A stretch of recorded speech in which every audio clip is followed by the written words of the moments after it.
were still seen, that you were still known. When God sends somebody for you, it's so that the ground can be broken up. And what use is it for us to be in a room this large and not recognize that the woman beside us could be at her lowest point?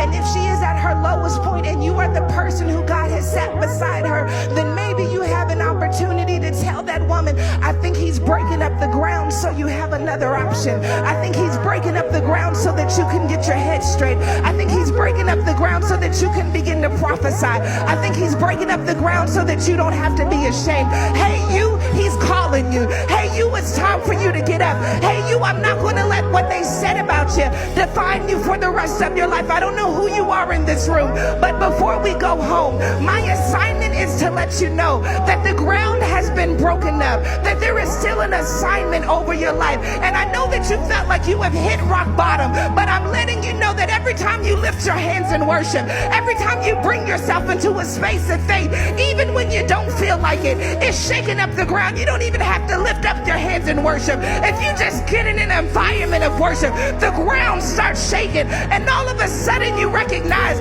I'm not going down any further, that God is actually pulling me up. And if he's pulling me up, then maybe he knows something about me that I do not know about myself. So I'm going to allow myself to be stretched up. I'm going to allow myself to be spoken up to. I'm going to allow myself to be in connection with someone who sees me beyond what I did.